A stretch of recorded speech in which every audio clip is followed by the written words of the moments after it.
CM DK Shivakumar ಅವರು ಮತ್ತೆ ದೆಹಲಿಯತ್ತ ಮುಖ ಮಾಡ್ತಿದ್ದಾರೆ. ಗುರುವಾರ ದೆಹಲಿಗೆ ಹೋಗ್ತಾರಂತೆ.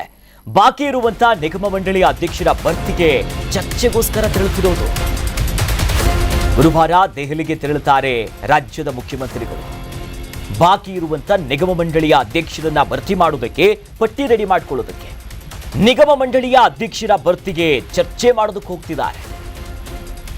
ಡಿಕೆ ಶಿವಕುಮಾರ್ ಅವರು ರಾಜ್ಯದಲ್ಲಿ ಸಂಚಾರ ಮಾಡೋದಕ್ಕಿಂತ ಹೆಚ್ಚಾಗಿ ದೆಹಲಿಗೆ ಹೋಗೋದು ಬರೋದು, ಫ್ಲೈಟ್ ಅಲ್ಲಿ ಹೋಗೋದು ಬರೋದೇ ಆಯ್ತು. ಅಂದ್ರೆ ಪ್ರತಿಯೊಂದು ನಿರ್ಧಾರಕ್ಕೂ ಡಿಕೆ ಶಿವಕುಮಾರ್ ಅವರು ಹೈಕಮಾಂಡ್ ಮೇಲೇನೆ ಅವಲಂಬಿತರಾಗ್ಬಿಟ್ರ.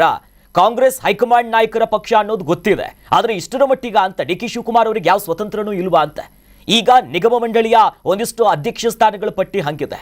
ಅಸಮಾಧಾನಿತರು, ಅತೃಪ್ತರು, ಸಿಡಿದೆದ್ದಿರುವಂತ ಅನೇಕ ಶಾಸಕರಿದ್ದಾರೆ, ಹಿರಿಯವರಿದ್ದಾರೆ, ಕಾಂಗ್ರೆಸ್ಗೆ ಬಹಳ ಬೇಕಾದಂಥವರು, ಪ್ರಭಾವಿಗಳಿದ್ದಾರೆ, ಅಧಿವೇಶನಕ್ಕೂ ಗೈರಾದವರು ಅಂತ ಒಂದಿಷ್ಟು ಜನ ಇದ್ದಾರೆ.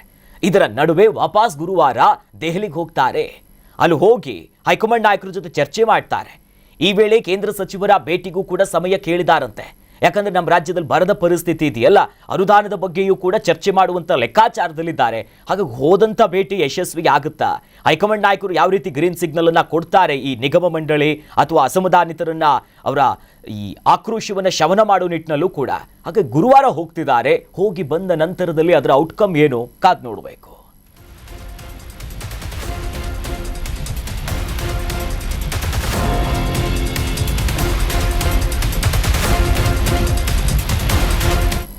ನ್ಯೂಸ್ ಬೀಟ್ ಫಾಲೋ ಮಾಡಿ, ಸಬ್ಸ್ಕ್ರೈಬ್ ಮಾಡಿ.